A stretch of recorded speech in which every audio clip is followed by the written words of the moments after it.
کیا ماؤں نے لال جنے تھے؟ کیا دھرتی نے انسان دیکھے تھے؟ آج تک دنیا ایسا بادشاہ نہ دکھا سکی جو 22 لاکھ مربع میل پہ حکومت کر کے مسجد میں جھاڑو دے رہا ہو، جو 22 لاکھ مربع میل پر حکومت کر کے پانی کی مشق کندھے پہ اٹھا کے بیوہ عورتوں کے گھر میں گھڑوں میں پانی بھرنے جا رہا ہو۔ امیر المومنین کہاں جا رہے ہو؟ فلاں اماں کے گھڑے میں پانی بھرنے جا رہا ہوں، فلاں کے گھر میں پانی بھرنے جا رہا ہوں۔ 22 لاکھ مربع میل پہ حکومت کر کے دھرتی نے ایسا بادشاہ نہیں دیکھا جو اونٹ چراتا پھر رہا ہو، اور جو بیت المال کا اونٹ گم ہوا چولے کو باندھا اور دوڑ لگائی، آگے احنف بن قیس ملے، ارے کہاں جا رہے ہو امیر المومنین؟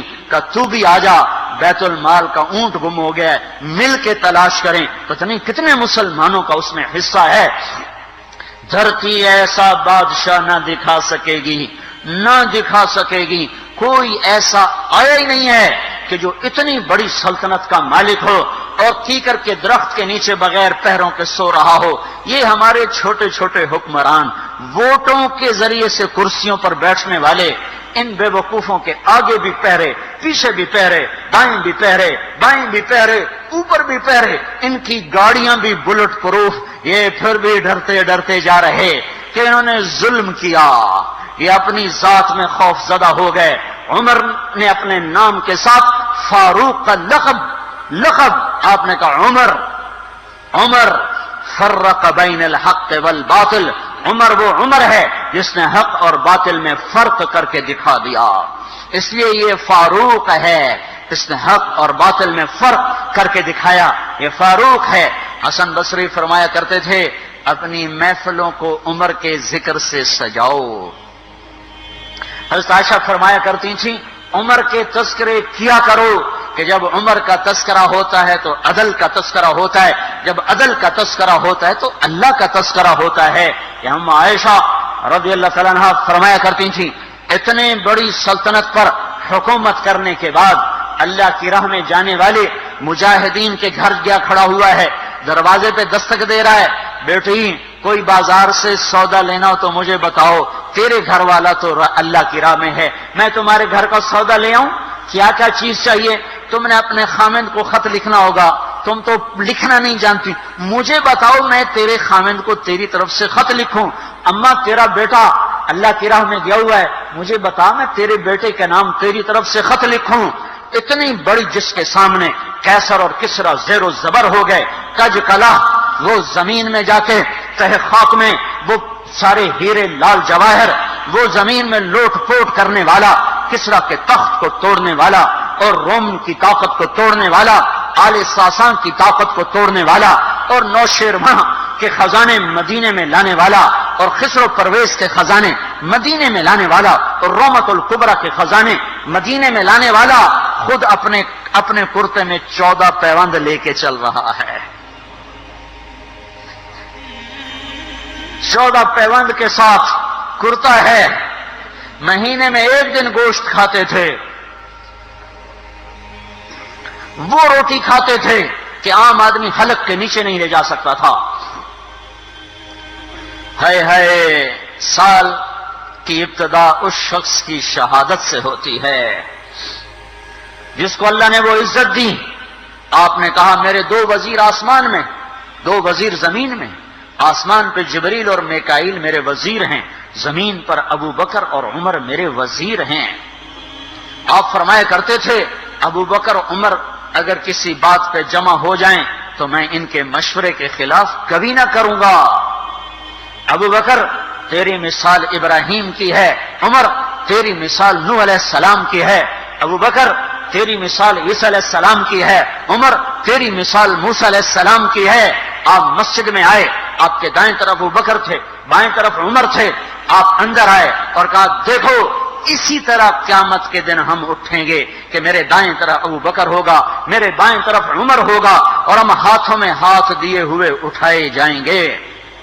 اور ایک حدیث میں آتا ہے اور میرے قدموں سے بلال کو اٹھایا جائے گا جو نکلتے ہی اذان دے گا، جس کے اسلام لانے نے اسلام کو اونچا کیا، جس کے اسلام لانے نے باطل کو پست کیا، جن راہوں سے عمر گزر جائے شیطان وہ راہیں چھوڑ دیتا تھا۔ عرفات کا میدان تھا، 1.25 لاکھ مقدس ہستیاں سامنے ہیں۔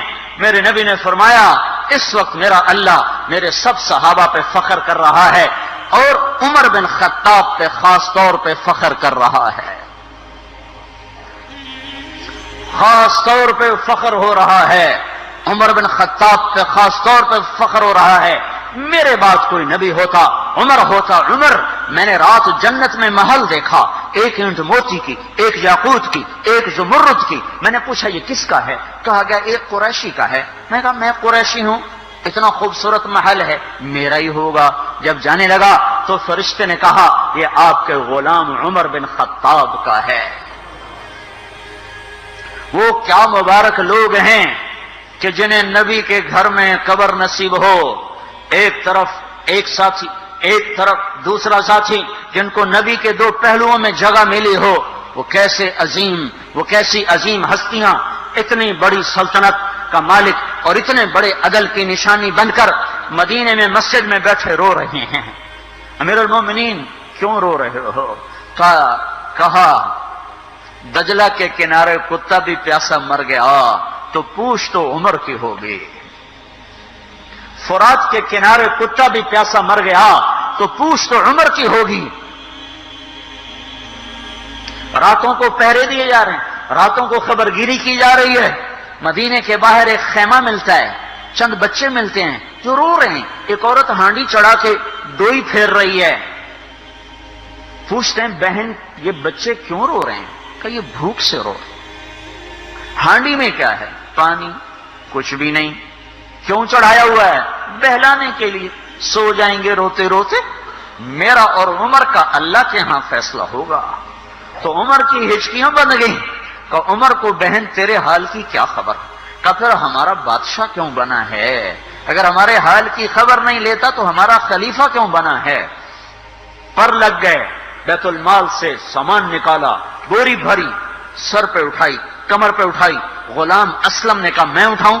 کہ قیامت کے دن بھی میرا وزن تو اٹھائے گا۔ اسی طرح بھاگے ہوئے آئے، پنیر نکالا، آٹا نکالا، گھی نکالا، شہد نکالا، ڈال کے ہانڈی میں نیچے آگ، خود دھواں گیلی لکڑیوں میں پھونکے مار مار مار آگ جلائی، حلوہ تیار کیا، پھر پلیٹوں میں ڈال ڈال کے بچوں کو کھلایا۔ وہ عورت کہنے لگی کاش عمر کی بجائے تو خلیفہ ہوتا۔ تو یہ نہیں کہا کہ میں ہی عمر ہوں، میں ہی عمر ہوں۔ فرمایا جب کل تو امیر المومنین سے ملے گی تو مجھے بھی وہیں دیکھ لے گی، مجھے بھی وہیں پالے گی۔ پھر وہاں بیٹھ کے دیکھتے رہے، اٹھ کے چل دیے۔ بچے ہنسنے لگے، کھیلنے لگے تو اپنے غلام سے فرمایا میں نے انہیں روتا دیکھا تھا، میرا جی چاہا میں انہیں ہنستا بھی دیکھوں۔ 22 لاکھ مربع میل پہ اسلام پھیلا کر حکومت اس سے بھی بڑے علاقے میں لوگوں نے کی۔ چنگیز نے اس سے زیادہ فتوحات کی، محمود غزنوی نے اس سے زیادہ کی، سکندر تیمور نے اس سے زیادہ کی۔ پر فتوحات کر کے یوں خدمت کر رہا ہو، پانی بھر رہا ہو، اونٹ چرا رہا ہو، امامت کرا رہا ہو، 14 پیوند لگے کپڑوں کے ساتھ خلافت کے تخت پر بیٹھا ہوا ہو، یہ دھرتی میں پھر کوئی نہیں آئے گا۔ ہے نماز میں خنجر لگا، نماز پڑھاتے ہوئے 27 ذوالحج، 27، 28، 29 یکم کو انتقال ہوا۔ یکم محرم موت کے آثار گہرے نظر آئے۔ بیٹے کو بلایا کہ بیٹا جاؤ اما عائشہ سے پوچھ کے آؤ کہ عمر اپنے ساتھیوں کے ساتھ دفن ہونے کی اجازت چاہتا ہے۔ امیر المومنین کے لقب سے بات نہ کرنا، عمر کہنا۔ عمر، اب میں امیر المومنین نہیں رہا۔ جب وہ پوچھنے گئے تو حضرت عائشہ رو رہی تھیں۔ انہوں نے عرض کیا اما جان میرا باپ اپنے ساتھیوں کا پڑوس چاہتا ہے۔ انہوں نے فرمایا یہ جگہ تو میں نے اپنے لیے رکھی تھی، لیکن اگر عمر چاہتے ہیں تو ان کو مجھ پر فضیلت ہے، میں ان کے لیے دستبردار ہوں۔ انہوں نے واپس آ کر خوشخبری سنائی، مبارک ہو اجازت مل گئی۔ کہ نہیں شاید میرے شرم میں اجازت دی ہو، جب مر جاؤں تو مجھے دوبارہ دروازے کے سامنے رکھ کر پھر جا کے پوچھنا، اس وقت اجازت ملے تو پھر لے جانا، ورنہ مجھے بقیع کی طرف لوٹا دینا۔ اتنے میں حضرت علی آئے، پریشان دیکھا، عمر کیوں موت سے ڈر گئے؟ کہ نہیں، موت کے بعد کی گھاٹی سے ڈر رہا ہوں۔ کہ ڈرو نہیں، میرے ان کانوں نے سنا ہے اور اتنی دفعہ سنا ہے کہ میں گن نہیں سکتا کہ اللہ کے نبی فرمایا کرتے تھے ابو بکر اور عمر جنت کے بڑی عمر کے لوگوں کے سردار ہیں۔ آپ نے فرمایا تو اس بات کی گواہی دے گا؟ کہ میں بھی دوں گا، میرا بیٹا حسن بھی دے گا۔ امام حسن بھی ساتھ تھے۔ کہ میں بھی دوں گا، میرا بیٹا حسن بھی گواہی دے گا۔ پھر بھی ہے جو جنت کی بشارتیں لیے ہوئے ہیں، 10 مبشرہ، ابو بکر جنتی، عمر جنتی، عثمان جنتی، علی جنتی، طلحہ جنتی، زبیر جنتی، ابو عبد الرحمن بن عوف جنتی، ابو عبیدہ بن جراح جنتی، سعید بن زید جنتی۔ آپ نے نام لے کر گنے، نام لے کر گن کر کہا، سنو ابو بکر جنتی ہے، عمر جنتی ہے، عثمان جنتی ہے، علی جنتی ہے، طلحہ جنتی ہے، زبیر جنتی ہے، سعد بن ابی وقاص جنتی ہے، عبد الرحمن بن عوف جنتی ہے، ابو عبیدہ بن جراح جنتی ہے، سعید بن زید جنتی ہے۔ میں ان سے راضی ہوں، لوگوں ان کا حق پہچانو، میں ان سے راضی ہوں، میں ان سے راضی ہوں۔ پھر آپ نے فرمایا اگر تم نے ان کے بارے میں کسی ایک کے بارے میں بھی دل میں بغض لے کر مر گئے، اور تم نے اتنی بندگی کی تھی کہ سوکھ کے کانٹا ہو گئے تھے، روزے اتنے رکھے تھے کہ پیٹ کمر کو لگ گیا تھا، سجدے اتنے کیے تھے کہ تمہارے ماتھے اور گھٹنوں پر پتھروں جیسے نشان پڑ گئے تھے، اتنا کچھ کر کے ان 10 میں سے کسی ایک کا بغض لے کر اگر تم مر گئے تو اللہ تمہیں منہ کے بل جہنم میں گرا دے گا۔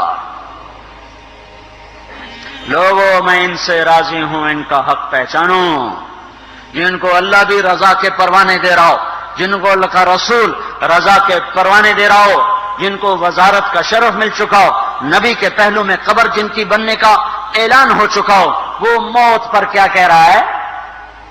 موت پہ کیا کہہ رہا ہے؟ اپنے بیٹے سے کہا میرا سر زمین پہ ڈال دے۔ ان کی گود میں سر تھا عبداللہ بن عمر، تو انہوں نے گود سے ہٹا کر پنڈلی پہ رکھ لیا، یہاں رکھ لیا۔ چلے گئے، کیا کہہ رہا ہوں سنتے نہیں ہو، زمین پہ ڈال دو۔ تو انہوں نے زمین پہ ڈالا تو اپنے چہرے کو مٹی میں رکھ دیا اور ایسے ملنے لگے اور کہنے لگے، اے میرے رب، اگر تو نے عمر کو معاف نہ کیا تو عمر ہلاک ہو جائے۔ ویل لک یا عمر ولامک ان لم یغفر لک ربک، عمر تیری ہلاکت ہے اگر تیرے رب نے تجھے معاف نہ کیا۔ یہ کہتے کہتے کہتے جان دے دی۔ 22 لاکھ مربع میل میں اسلام کو زندہ کرنے والا، این حالت نماز میں زخم کھا کے گرنے والا، مطلوب مصطفیٰ، وزیر مصطفیٰ، جنت کی خوشخبریاں لے کر پھر موت پر یوں کہہ رہا ہو، اے اللہ تو نے معاف نہ کیا تو میرا کیا بنے گا؟ کیا بے طلبی ہے۔ ان کے بیٹے خلافت کے اہل، ان کے بہنوئی سعید بن زید 10 مبشرہ میں سے دونوں کے نام کاٹ دیے کہ یہ 6 ہیں جن سے اللہ کا رسول راضی تھا، جس کو چاہو خلیفہ بنا دو، جس کو چاہو حکومت دے دو، نہ میرے بیٹے کو ملے گی نہ سعید بن زید کو ملے گی۔ کسی نے کہا شوشہ چھوڑا، آپ کا بیٹا بھی تو بہت قابل ہے، اسی کو بنا دیں۔ تو اسے تو طلاق دینا نہیں آتا، حکومت کہاں سے چلائے گا؟ یہ ایک واقعہ کی طرف اشارہ کیا ہے، اس کے پیچھے ایک واقعہ ہے جس کو انہوں نے یاد کر کے فرمایا وہ تو طلاق دینا نہیں جانتا، وہ حکومت کیا چلائے گا؟ حالانکہ بڑے صحابہ میں عبداللہ بن عمر کا مقام ہے۔ ہے جنازہ صہیب رومی نے پڑھایا، دروازے کے سامنے لا کے رکھ دیا گیا، سب لوگ جنازے کے ساتھ کھڑے ہو گئے، عبداللہ بن عمر اکیلے آگے گئے، دروازے پر دستک دی تو اما جان میرا باپ عمر بن خطاب دروازے پہ حاضر ہو چکا ہے، اندر آنے کی اجازت چاہتا ہے۔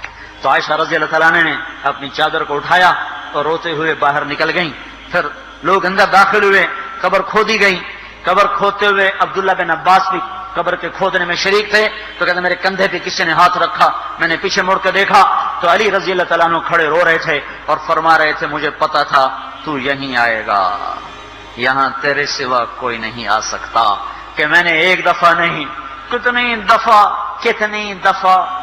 دفعہ میں نے اللہ کے نبی سے یہ بات کا تکرار سنا، میں ابو بکر اور عمر، اس کا اتنا تکرار سنا ہے میں نے کہ مجھے یقین تھا یہیں آئے گا، تو اور کہیں نہیں جا سکتا۔ میرے بھائیو غفلت سے باہر آ جائیں، یہ دھوکے کا گھر، یہ مچھر کا پر، یہ مکڑی کا جالا، یہ دنیا کہیں ہمیں ہلاک نہ کر دے۔ ان لوگوں کو سامنے رکھ کے زندگی گزارو جنہوں نے اللہ کو راضی کیا، اس کے رسول کو راضی کیا، کلمہ حق کو بلند کیا، خیر کے ذریعہ بنے، شر کے مٹانے والے بنے، اور دنیا میں مرنے کے بعد بھی ان کے تذکرے ہدایت کا سامان بنے، ان کے تذکرے روشنی کا مینار بنے۔ ان کے پیچھے چلو، مغرب کے اندھیروں کی طرف مت دوڑو، وہاں تو سورج بھی ڈوب جاتا ہے، مغرب میں تو سورج بھی ڈوب جاتا ہے، اور تمہیں پکار کے کہتا ہے مغرب کی طرف نہ آنا، ادھر اندھیرا ہے، میں یہاں گم ہو گیا، تم کون سا سراغ ڈھونڈنے آئے ہو؟ دوڑو اللہ اس کے رسول کی پاک زندگی کی طرف، اس کے پاک صحابہ کی زندگی کی طرف، جن کو اللہ نے مرنے سے پہلے جنت ہاتھ میں دے دی، جنت کی بشارت دے دی۔